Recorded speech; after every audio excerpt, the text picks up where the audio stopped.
Bienvenidos a la Divina Comedia, el viaje donde exploramos nuestro infierno personal para descubrir el poder de nuestra mente.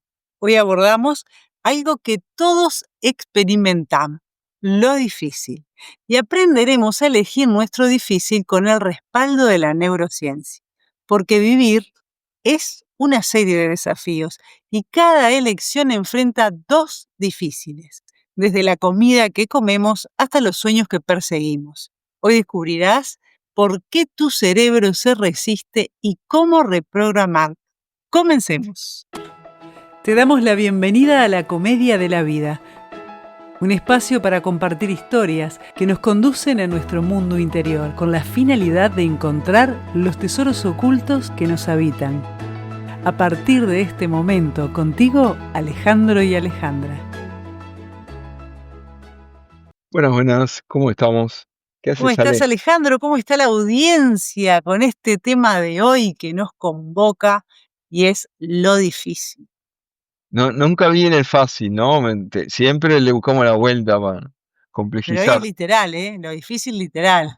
¿Y esto qué es? ¿Desde qué perspectiva lo vas a...? Perspectiva de la neurociencia para entender por qué para nuestro cerebro ciertas cosas son difíciles. Entonces, bueno, arranquemos, ¿te parece? Bueno, Adelante. concepto clave y fundamental. Nuestro cerebro siempre va a estar buscando la homeostasis. Esto significa que va a estar evitando todo riesgo y, por supuesto, todo esfuerzo. Entonces, cuando la amígdala detecta amenaza, activa el eje HPA y libera cortisol. Pero vamos a hacer, creo que yo ya, esto lo hablamos en algún programa anterior, pero como dice Mirta, el público se renueva. Así que vamos a entender un poquito de qué se trata esto de el eje HPA. El H representa el hipotálamo, la P la pituitaria o hipófisis y la A es de las adrenales o de las glándulas suprarrenales. Por eso se llama el eje HPA. Vamos a imaginar que en nuestra cabeza hay una central de mando que se va a encargar de avisar a nuestro cuerpo cuando algo lo asusta o lo estresa. Es decir, cuando yo me asusto o yo me estreso, se activa este eje HPA. Entonces, ¿qué va a hacer? El hipotálamo, podemos decir que es el jefe de las señales, es como el capitán. Observa el peligro, por ejemplo, un perro que está ladrando y me asusta, y manda una señal de alerta. Acá la pituitaria funciona de mensajero, recibe la orden de este jefe, corre a la oficina de correos interna para decirle a las glándulas suprarrenales que actúen. Y bueno, y acá las glándulas suprarrenales, que funcionan algo así como los bomberos, cuando reciben esta información, liberan las hormonas de acción, que en este caso estamos hablando del cortisol y la adrenalina, que lo que hacen exactamente es dar una energía extra. Por ejemplo, el corazón va a latir más rápido, vamos a respirar con más intensidad y bueno, corremos, ¿no? Pensamos rápido, corremos. Entonces, en resumen, este eje HPA es como una cadena que alerta el peligro. Va desde el hipotálamo, que es el que avisa, al cartero, que es la pituitaria, y luego a las glándulas suprarrenales, que son los bomberos. Entonces, cada vez que algo así sucede, se activa todo esto. Entonces, ¿qué sigue a esto? Bueno, nosotros cuando hablamos de neuroplasticidad estamos hablando de que estamos aprendiendo algo nuevo que va a demandar nuevas conexiones sinápticas. Entonces, estas nuevas conexiones se van a dar en el hipocampo y en la corteza prefrontal. Al principio cuesta, pero después cada repetición va a fortalecer esta vía. Entonces, el cerebro, como dijimos antes, va a tratar de evitar todo peligro. Entonces, siempre nos va a querer mantener en el lugar en el que estamos. La neuroplasticidad hace que nos tengamos que mover y que se active todo esto que acabamos de contar. Sí, es interesante. Creo que lo hablamos cuando hablamos del tribuno, ese episodio, Y creo que también cuando hiciste la entrevista a un muchacho que había tenido una ACV, ahí se habló de algo de neuroplasticidad. Exacto.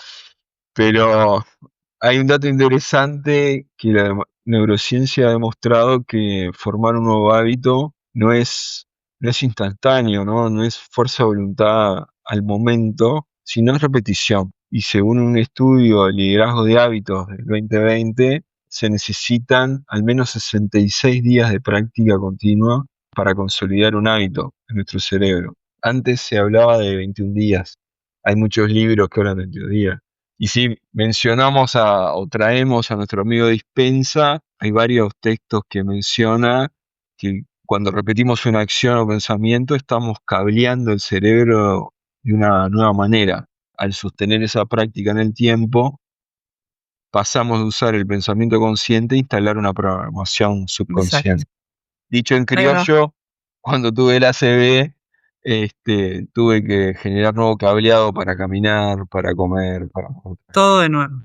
Eso es la traducción. Exactamente. Muy bueno el ejemplo y también eso de los 66 días es súper interesante porque digamos que está bien, uno genera el hábito en esos 66 días, podés instalar una nueva red neuronal en tu cerebro. Pero, ¿qué pasa? Si no se sigue después, igual se va a desactivar esa red neuronal. O sea que 66 días sería para establecerla, pero es como una carretera que nadie cruza. Si estableces una red neuronal, pero después no volvés a cruzar por ella, nuevamente se desactiva, digamos. Es por el mismo motivo, ¿no? El cerebro busca economizar energía. Si esto no se usa, no invierte más en Tal cual. mantenimiento de ahí. Entonces, lo de los 66 días podría ser discutible, porque no es que lo hago 66 días y después se va a hacer solo, no. Siempre hay que estar ahí, ¿no? Porque Ver el caminito. también hay hábitos que son muy fácil de, de que se desarticulen. Por ejemplo, un ejemplo sencillo, yo voy a trabajar todos los días y un día, y me levanto temprano, ¿no? Y obviamente, yo qué sé, yo llevo muchísimo tiempo de levantarme temprano, años. Pero si yo, no sé, me jubilo un día o gano la lotería, no tengo que trabajar más, y resulta que empiezo a no despertarme temprano. En los primeros días mi cerebro se va a despertar, pero como yo no voy a seguir ese hábito, después no me voy a despertar más. Eso le pasa a mucha Claro. gente, ¿eh?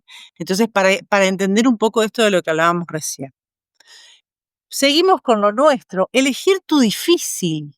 Todos tenemos que elegir un difícil, que generalmente son dos caminos, pero todo eso con un solo cerebro. Entonces tenemos dos caminos y un cerebro. Vamos a pensar en un ejemplo fácil y cotidiano.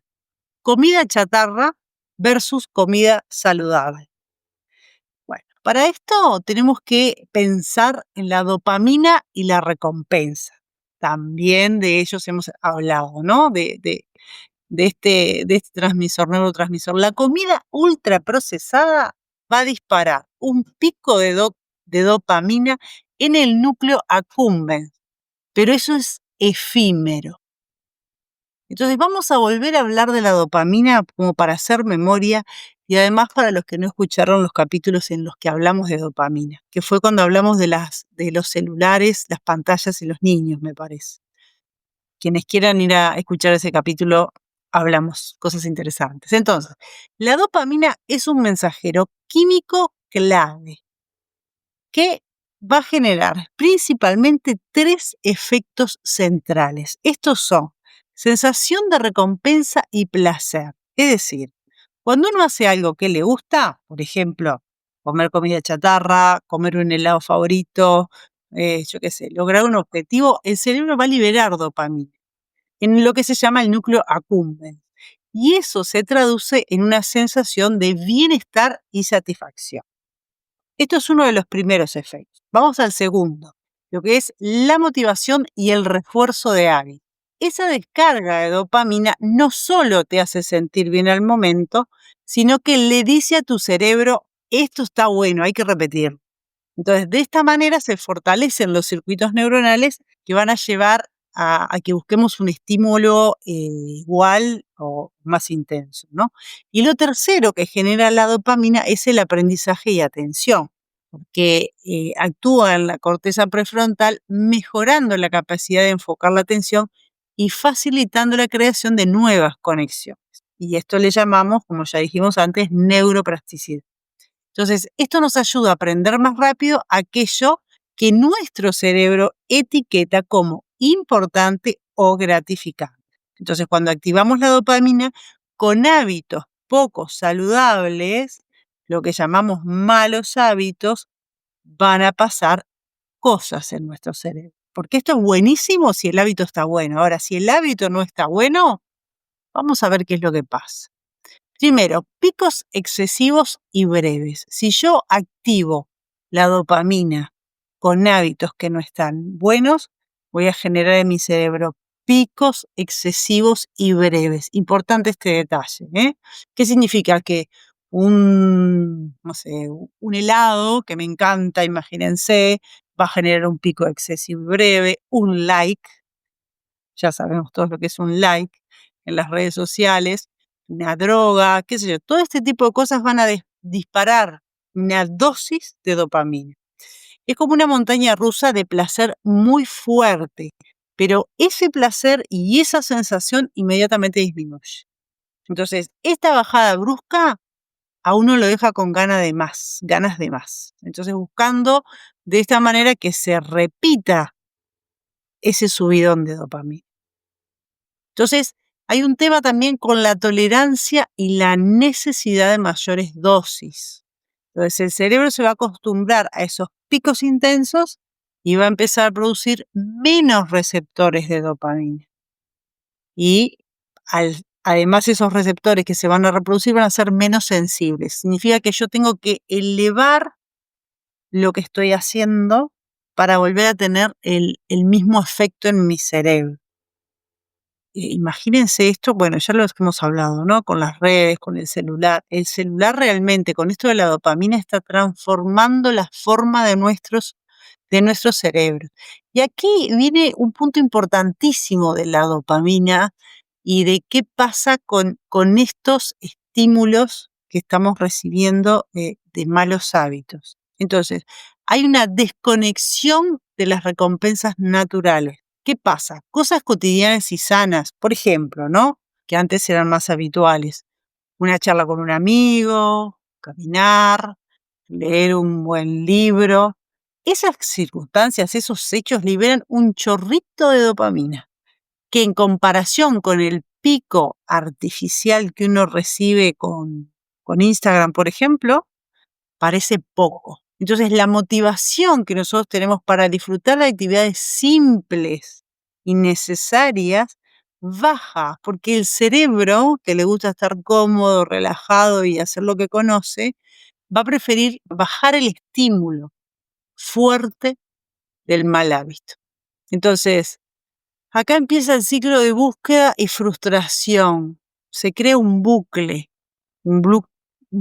insano, llamémosle, porque nosotros queremos una recompensa rápida, la obtenemos y bueno, como esa recompensa rápida baja rápido, vamos por más y por más y por más. Entonces, así es como entramos en todo este montón de cosas para nuestra salud mental, llamémosle así, que no es tan buena.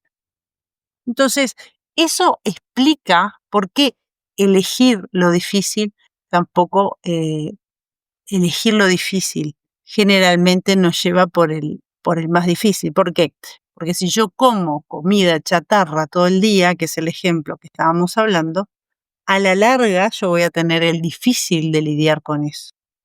Entonces, pero si yo pienso a largo plazo, necesito tomar el difícil de alimentarme bien y de lidiar con mi cerebro con todos estos químicos.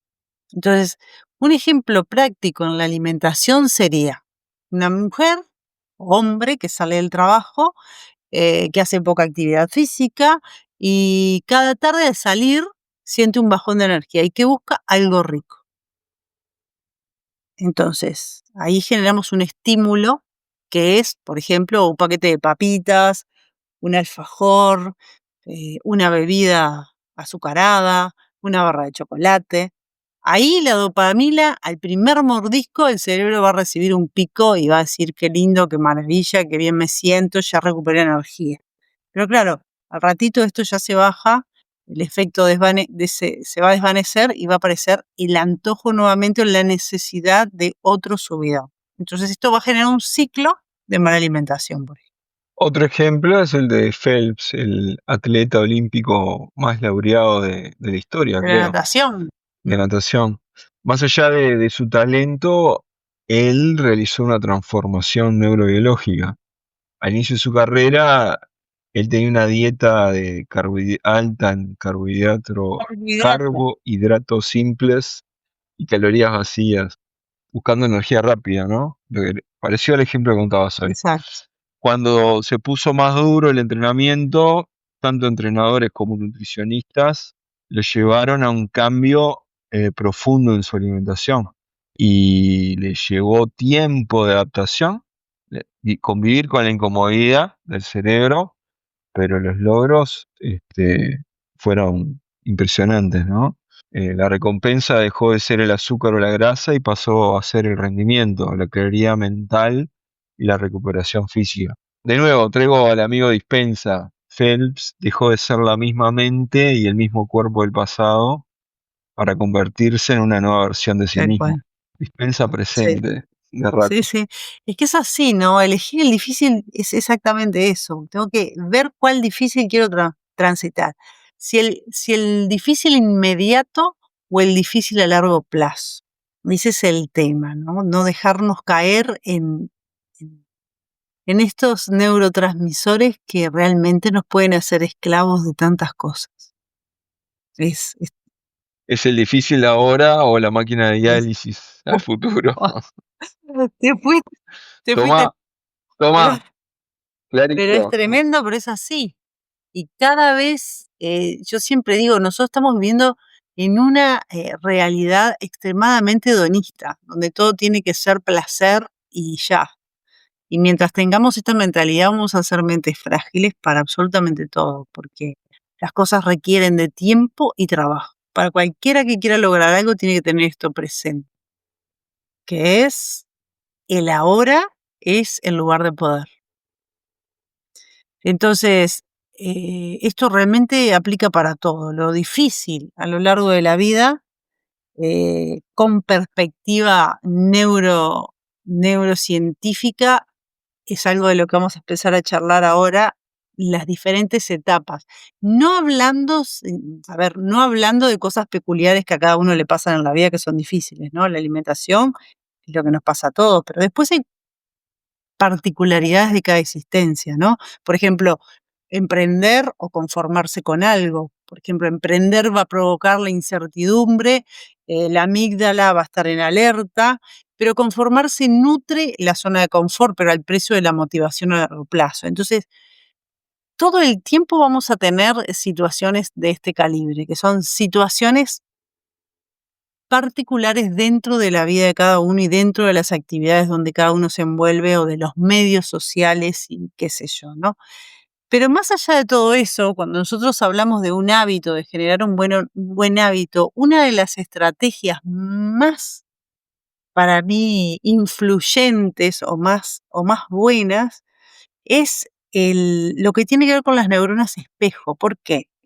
Porque cuando nosotros vemos el éxito en otros, cuando nosotros podemos motivarnos, cuando podemos encontrar a alguien que sea ejemplificante, que nos anime a seguir su versión, estamos hablando de las neuronas espejo. Entonces podemos activar nuestra propia dopamina y empujar al cambio diciendo yo quiero ser como esa persona, o yo quiero llegar a lo que hace esa persona, por lo tanto lo voy a imitar.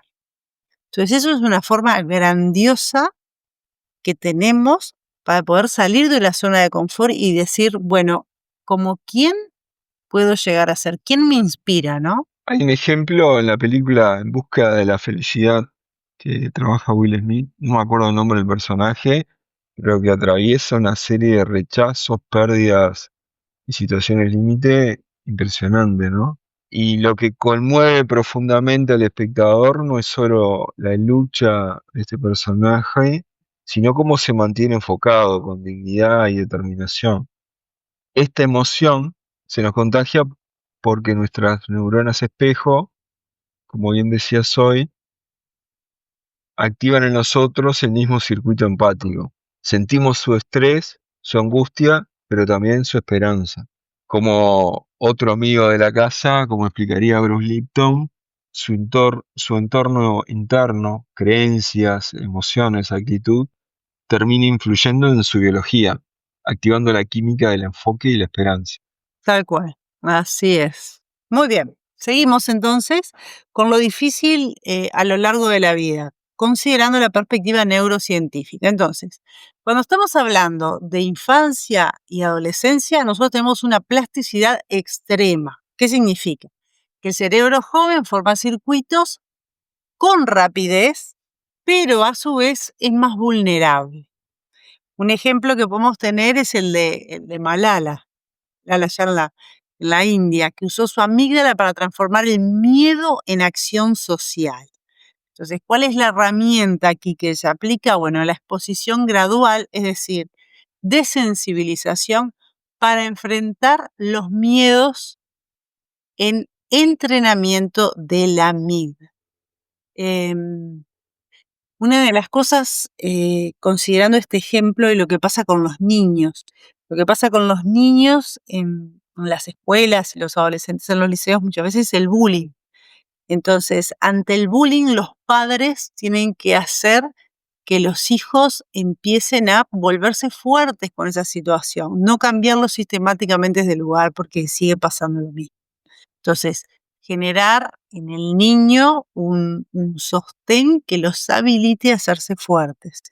Nosotros en el capítulo que hablamos de Temple Grandin, contábamos que la mamá, ella estaba dentro del espectro autista, para los que no saben quién es y escuchan este capítulo por primera vez, y obviamente tenía muchos conflictos y descompensaciones con los ruidos fuertes. Entonces lo que hacía la madre era someterla gradualmente al ruido del aspirador. Y de esta manera la iba haciendo que su cerebro, ante una exposición gradual, generara esa esa resistencia, ¿no? Esa tolerancia a los ruidos fuertes. Esto es un ejemplo para tener en cuenta. Bueno, en cuanto a la adultez, tenemos una corteza prefrontal madura. Entre los 25 y los 30 años es que alcanza su plenitud, pero el estrés crónico puede encoger. Entonces, acá tenemos el ejemplo de la escritora J.K. Rowling, la escritora de Harry Harry Potter. Potter, que ella supera la depresión y la presión financiera gracias a la escritura. Ella escribe, digamos, el libro de Harry Potter, todas las sagas y qué sé yo, en medio de una situación personal compleja. De hecho, hay una película muy linda que les recomiendo ver sobre la vida de ella, que no me acuerdo ahora cómo se llama la película, pero sé que la hay. Bueno, las herramientas obviamente que podemos tomar es la práctica de mindfulness, por ejemplo, para regular la amígdala y fortalecer la corteza prefrontal. Pero bueno, en el caso de ella fue la escritura, cada uno tiene que encontrar también las herramientas que le van bien, ¿no? En cuanto a la vejez, nosotros nos encontramos como una neurogerontología. ¿Qué significa? Que aunque disminuyen las neuronas, la reserva cognitiva, es decir, la capacidad para el aprendizaje continuo, protege contra el declive. Entonces, un ejemplo de esto es la neurocientífica italiana, la doctora Rita Levi Montalcini se diría. Ella nació en 1909 y falleció en el 2012. A lo largo de su vida no solo investigó el desarrollo del sistema nervioso, ella ganó el premio Nobel en el año 86 con 77 años, imagínense, sino que siguió publicando artículos científicos y dando conferencias casi hasta los 103 años. Entonces, para las personas mayores, la herramienta sería la neurogimnasia, para lo cual hay muchísimas aplicaciones en el celular que ayudan con esto, y la lectura activa. Entonces, los más grandes deberían ayudar a su neuroplasticidad de esta manera. Y desde la neurociencia, ¿qué estrategias podríamos tomar en cuenta para abordar lo difícil? Bueno, yo creo que un poco lo que hablamos, ¿no? La exposición gradual y el refuerzo positivo ante lo difícil, ¿no? Entonces, esto sería, por ejemplo, programar pequeñas victorias para liberar dopamina y convencer al cerebro. Entonces, la visualización creativa también, lo que activa la corteza frontal y premotora, preparando al cuerpo para la acción. Si yo me visualizo haciendo algo que me cuesta, estoy preparándolo, bueno, ya preparo el día, ¿no? En base a esto también hablamos del Joe Dispenza, de aquello de crear el día. Y después las rutinas de sueño y luz, el ritmo circadiano influye en la plasticidad y el centro emocional. Respetar eso, por ejemplo, 1 hora antes de dormir sin pantallas. Eso sería sensacional para ayudar. Y respetar los ciclos. Por favor, yo le digo a las personas, apaguen los celulares para dormir. O por lo menos apaguen las redes, apaguen la conexión a internet. Si alguien necesita algo de urgencia, vas a llamar por teléfono. Pero dejen que sus cerebros descansen. Y bueno, un montón de otras cosas, pero básicamente esto, ir de a poco, pero hacerlo, empezar, tener un foco, un hábito, algo que nos ayude a elegir el difícil que más nos conviene. Como hablamos en algún episodio, de incorporar microhábitos, ¿no? Kaizen, de a poquito, cada vez 2 minutos de meditación al despertar para calmar el eje HPA que mencionabas hoy. Si no tengo el hábito de lectura, puedo leer, bueno, una hoja a la vez y voy incrementando en el pasar de los días. Tal cual. Grabar una afirmación y repetirla al menos 30 veces para ir fortaleciendo los circuitos neuronales que mencionábamos hoy. Tal cual. Todo sirve, pero hay que empezar por algo. El tema es empezar. Alguien tiene que empezar y tenemos que elegir, como ya decía, ¿no? El difícil que más nos conviene. Nombraste el método Kaizen. Vamos a tener que hacer un programa sobre el método Kaizen porque es muy, muy interesante. Muy Y potente. me hiciste acordar del método Kaizen. Bueno, en conclusión y ya cerrando que estamos en el horario, ¿no? Hoy aprendimos que lo difícil siempre nos va a tocar algo difícil. Y lo difícil del momento no es nuestro enemigo. El difícil inmediato no es nuestro enemigo. Todo lo contrario, es lo que nos va a fortalecer a largo plazo, haciéndonos las cosas fáciles a largo plazo. Entonces, realmente, hoy aprendimos que lo difícil del momento, ese difícil que más cuesta, que es el de ahora, es lo que nos permite que las cosas no sean fáciles a largo plazo. Ese es el que va a estar haciendo de gimnasio de nuestro cerebro, pero que a la larga nos va a dar, no solo nos va a fortalecer, sino que nos va a dar grandes satisfacciones. Por lo tanto, ese es el difícil que necesitamos elegir.